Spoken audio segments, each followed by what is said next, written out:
I don't know whether it's age or becoming a grandfather or whatever it is. The older you get, the more seriously you take life. I've been looking for ways that I could impact children, that I could leave something behind, that I could touch them in a way that added value to their life, both here and abroad. And when I met the people at Compassion, I was excited about the opportunity to partner with them because they seem to get it. Over 80% of every dollar you donate to Compassion actually goes to the child. It doesn't get caught up in red tape or business or marketing or something else. And then when it comes to really making a difference in those kids' lives, to making sure that they have simple things like food, like clothing, that they are able to get to school, that their basic needs are met. To focus like a laser in on that child and to say you matter, that you cried and somebody heard you, that you prayed and somebody answered, really determines not only their faith in humanity, but their faith in God.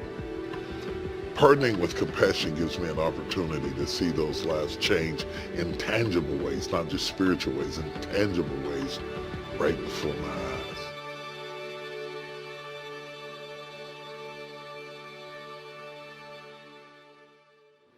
Hello, Compassion Summit 21. From the 3,000 Compassion staff to the 8,000 frontline church partners, I greet you all in the name of Christ our King. I am so excited for the opportunity to address your theme and to understand that your three core promises, known, loved, and connected, they mean so much at a time when people feel so extremely disconnected. Connecting them to God and connecting them to each other is very, very important, and that is exactly what you do. Recently, I was reading an article that came out on Yelp, released its latest economic impact report, revealing that businesses closures across the U.S. are increasing as a result of the coronavirus pandemic economic toll. They're just simply shutting down. As of August 31st, for example, some 163,735 businesses have indicated on Yelp that they have closed. That's a lot of business. While it's hard to say when we can expect business closures to stabilize, we continue to see businesses successfully adapt to these uncertain times over the past 6 months, thanks to their own hard work, innovation, local policy changes, and their ingenuity. So says Norman, the head of the magazine. 3 quotients, I think, are important. I think they are important because, first of all, it really boils down, according to Yelp, to adapt or die. We have no choice because the world has changed. It didn't ask us. We didn't get to vote. It just happened. And now if we don't adapt to our environment, we won't be able to make it. There are 3 quotients that I like to use that I think you cannot ignore, whether you're running a department, hiring a staff person, choosing a babysitter, or looking for a companion. It really doesn't matter. It's their IQ, because there's no substitute for intelligence. The IQ then is the intellectual quotient whereby a person has the ability to think properly. People can't give you what they don't have. And if they don't have the IQ, you can't put them in certain level of positions because you can over-promote a person beyond their competence and set them up for failure. But don't be fooled. Just because they've got a great IQ doesn't mean that they have a great EQ. The emotional quotient. You can have more degrees than a thermometer and be as wild as a bedbug when you're in trouble. Reacting emotionally, can't get along with people, overreacting, having tantrums, mood swings, going into depression. You got to make sure that people are emotionally able to withstand the position that you put them in. And that's important. And we talk a lot about IQ, and now we're starting to appreciate mental health, and we're even talking about EQ, especially given the pandemic and the trauma that it's created. It has left many of us emotionally unstable, and that's okay. We got to get over it. We got to get better. We got to get well so that we can go forward. We talk about IQ. We talk about EQ. We say little about AQ. That's what I call the adaptability quotient, the ability to adapt to change. Some people are good as long as nothing changes, but the moment things begin to change, they get into trouble. Our survival now necessitates adaptability. Artificial intelligence is changing our norms. This global pandemic has further destabilized the world. There's unrest on every continent on the planet.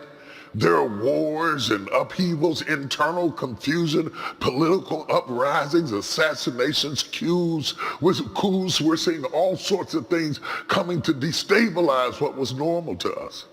It has changed the way we travel, these changes. They've changed the way we shop. It's affected our family gatherings as well as funerals. Everything from the cradle to the grave is disrupted right now. In the midst of this instability, in the midst of this crazy environment, you have to have the internal fortitude and the tenacity to refuse to acquiesce to the circumstance, to allow yourself to be defeated by the trauma around you. Just because the trauma is around you does not mean that it has to get in you. But what it does mean is that you may have to change your method. Maybe not your message, but your method. You may have to change how you go about doing what you do. And people who adapt well are survivors. If you adapt, you can survive, anything. Several years ago, I had the privilege of taking my son and my wife to the Rock of Gibraltar. We were in Spain and we were headed toward Africa. We laid over there and we went to visit the Rock of Gibraltar, and it was absolutely amazing.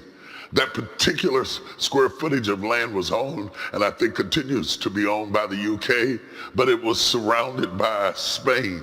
And when we stepped over there, the currency changed. And when we stepped over there, the laws changed. And when we stepped over there, our passports were required, just for a relatively small area of land, but we were going to visit the Rock of Gibraltar. We had to be prepared to change currencies. We had to be prepared to show our passport. We had to be prepared for the changes. And we got somebody, a tour guide, to take us on a tour of the Rock of Gibraltar. And we went all the way up, and it was amazing. And the higher and the higher and the higher we got, the more monkeys we saw. And the monkeys were jumping on the car, and they were on the windows, and they were cute, and they were everywhere. Little feces, but they were everywhere. It was good. It was good. It was amazing. The tour guide said something, though, that was even more amazing and more beautiful and more powerful and more profound than the experience of seeing the rock itself. Though it has so much historical worth and value, and so many wars have been fought and manned and managed from the Rock of Gibraltar and its internal mechanisms throughout history. What really, really blew my mind was not the internal mechanisms of wars and conflicts and the historical relevance of the Rock of Gibraltar. It was the monkeys that blew me away. You know why? He's told me something about the monkeys. The monkeys had migrated to the top of the Rock of Gibraltar. And the top of the Rock of Gibraltar gets quite cold, gets snow covered. And when they first migrated there and it got into the season where it would be most cold, the monkeys' tails would literally freeze. Adds a new meaning to the term freeze your tail off. They literally froze their tails off. After several generations of enduring what I know must have been painful and difficult to endure, after several generations, the next generation of monkeys that were born without tails. That ability to adapt to their environment made it possible for them to live in a climate that they were not initially designed for. What are we accustomed to that we no longer need? What are we willing to change in order to adapt to the environment in which we find ourselves in? That is what adaptability is all about. This is no longer necessary. This is no longer essential. Other people hold on to their traditions to the detriment of their organization or their marriage or their life or their whole experience. They are so inflexible that they are unable to see that it is necessary to be adaptable in order to survive. And as an institution that has helped to put food into the mouths of little children and open up the gateway for people who would not be educated to read, to write, to get an education, to have opportunities in suppressed and emerging countries, we cannot afford to freeze our tails off just because the whole planet has shifted. Global warming is happening. Life is changing. Pandemics are coming. Storms are rising. Political unrest is coming from every direction. In every country you can think of, there's something going on that is totally destabilizing.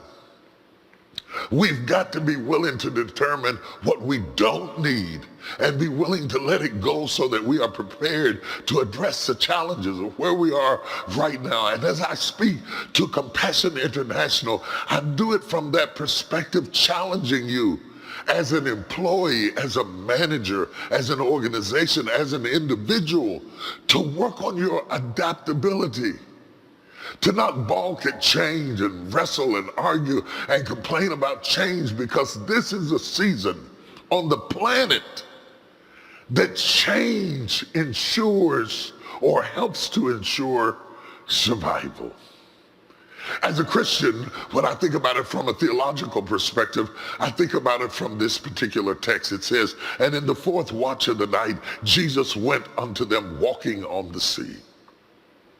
And when the disciples saw him walking on the sea, they were troubled, saying, It is a spirit, and they cried out for fear. But straightway Jesus spake unto them, saying, Be of good cheer, it is I, be not afraid.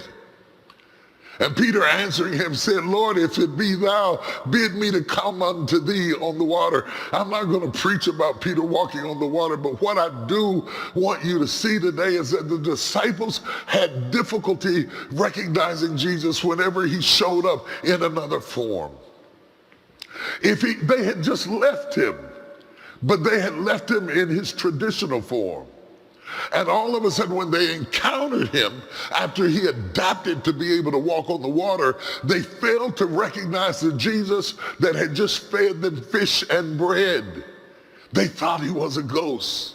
But Jesus was adaptable enough to serve fish and bread on the land and to float across the water almost like a ghost. He had that adaptability. Now listen, as we get down into the crux of this, I must warn you that adaptability may require activation. Activation, we talked about adaptability requires the ability to lose our tails, lose our systems, lose our protocols, change our methodology, that some things have to be cut off, but there are other things that have to be activated.